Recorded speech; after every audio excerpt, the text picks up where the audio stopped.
Shalom saudaraku, berjumpa lagi bersama dengan saya Pendeta Jakob Setio dalam program Sapa Jemaat di Rumah. Kali ini kita akan bersaat teduh bersama-sama.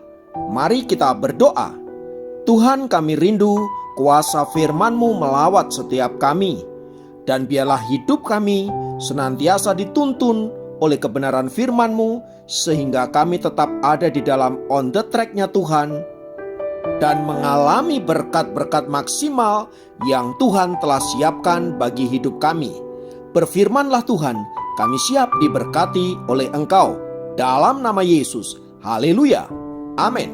Firman Tuhan kali ini terambil dari 1 Samuel 30 ayat 6. 1 Samuel 30 ayat 6 berkata, "Dan Daud sangat terjepit karena rakyat mengatakan hendak melempari dia dengan batu. Seluruh rakyat itu telah pedih hati, masing-masing karena anaknya laki-laki dan perempuan. Tetapi Daud menguatkan kepercayaannya kepada Tuhan Allahnya." Saudaraku, sebuah kata-kata bijak mengatakan, orang yang tidak memiliki harapan, sesungguhnya ia sudah mati sekalipun ia masih hidup.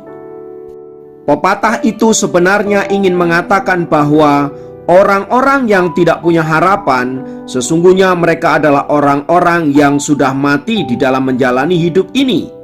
Meskipun faktanya mereka masih hidup, tetapi sesungguhnya mereka tidak akan mengubah apapun dalam hidupnya. Semua ini ingin mengatakan bahwa pengharapan merupakan kekuatan yang luar biasa agar seseorang dapat bertahan hidup, bahkan melakukan hal-hal yang luar biasa.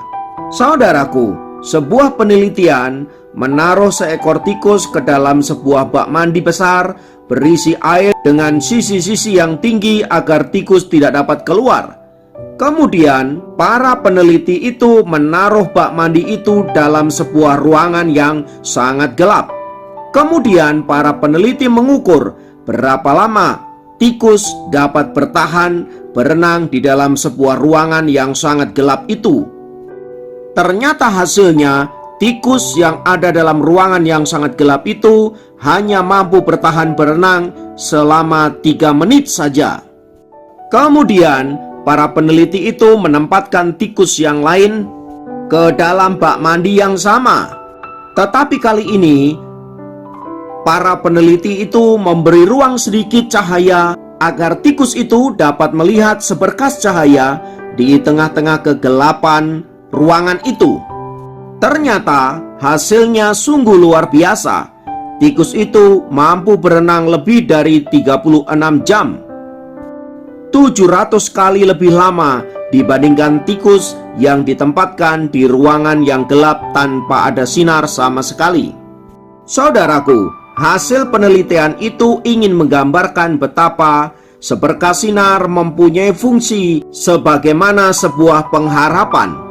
Selama harapan dimiliki di dalam hati seseorang, maka ia akan mampu bertahan melewati gelapnya kehidupan dan bahkan sulitnya pergumulan hidup. Dan salah satu tokoh Alkitab yang hidupnya selalu ada dalam masa-masa yang gelap, tetapi dia dapat bertahan karena pengharapan adalah Raja Daud. Jika kita melihat kehidupan Raja Daud, saudaraku, sejak ia dinobatkan dan diurapi menjadi raja sampai ia benar-benar menduduki posisi sebagai seorang raja, ia ada dalam situasi yang sangat sulit, bahkan dapat dikatakan ada di dalam kegelapan.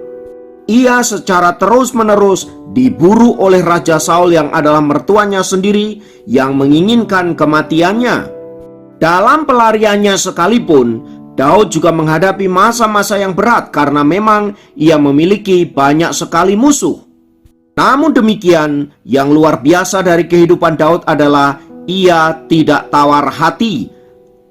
Pertanyaannya, bagaimana mungkin Daud dalam kondisi yang demikian, namun ia tetap memiliki pengharapan dan tidak tawar hati atas apa yang ia alami? Rupanya, Daud tidak membiarkan dirinya tenggelam di dalam kegelapan dan situasi sulit yang ia alami. Di tengah kondisi yang demikian, ia memfokuskan pandangannya hanya kepada Allah, dan ia percaya bahwa firman Allah itu ya dan amin. Di tengah kondisi yang demikian, ia memfokuskan pandangannya hanya kepada Allah, dan ia percaya bahwa firman Allah itu ya dan amin. Dan sebagaimana yang ia imani bahwa firman Allah itu laksana, pelita bagi kakinya, dan terang bagi jalan-jalannya.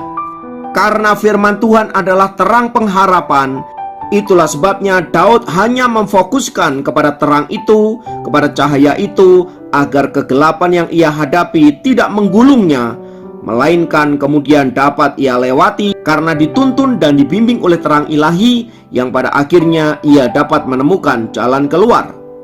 Dan kemudian sejarah membuktikan bagaimana Daud menjadi seorang raja yang berhasil.